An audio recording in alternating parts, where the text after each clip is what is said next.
Hello नमस्कार रामराम मंडळी, मी गौरी. स्वागत आहे तुमचं माझ्या नवीन एका ब्लॉगमध्ये. बघा सकाळीच गुरं घेऊन चालले आणि त्यात ऊन बी नाही दिसत आहे बघा. आणि त्याच्यात ना खरं सांगायचं नाही एवढं गार वाजत आहे ना. इथं गुरं चाललेत आणि त्या वावरात ते बघा दोन मोर आहेत. म्हणजे दोन भाई दोन आता बाई दोघंच आहेत.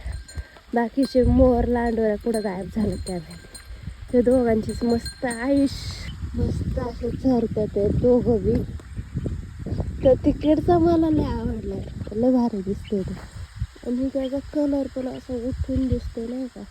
तसं इकडच्या असं एवढा नाही दिसत. तिकडच्या असा डार्क कलर म्हणजे उठून दिसतोय.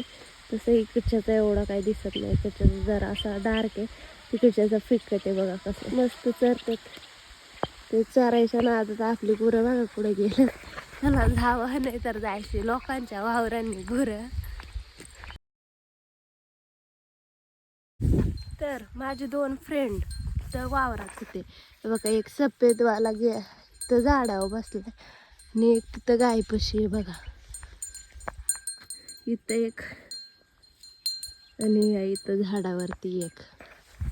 बघा आला परत आला. आता ते गुरांच्या गोचड्या खाते आणि ते गुरं जिथं असतात ना तिथंच येतात. कोणची गुरं असू त्या तिथंच येणार ते. सकाळ सकाळी आलेत आज. त्यांना बी वाटलं होतं काय यावं काय माहिती.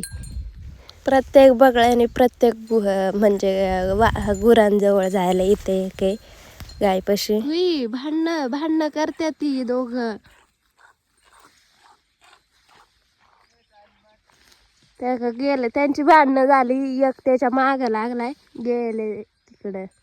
भांडणं झालं तर आता पकडापकडी चालू झाली त्यांची. गेले ते लांब. यांची नाही झाली हे अजून आहेत इथं. चांगा बघा कसं बसलाय पक्षी, तरी त्याला काहीच घेणं देणं नाही. तो चरायच्याच नादात आहे. पक्षी आणि गुरांचं बॉन्डिंग असा काहीतरी वेगळा असेल मला तरी असं वाटतंय. आता संध्याच्या अंगावर येऊन बसलाय तो. आणि बघा तर सोबतच असतात त्यांच्या. बघा बसलाय तरी बैल काहीच करत नाही ना, शिंगाने त्याला उडवतोय ना काहीच. हे असतंय गुरांचं आणि पक्ष्यांचं बॉन्डिंग. खूप भारी बॉन्डिंग असतंय. तुम्हाला व्लॉग कसा वाटला कमेंटमध्ये नक्की सांगा आणि चॅनलला सबस्क्राईब करा.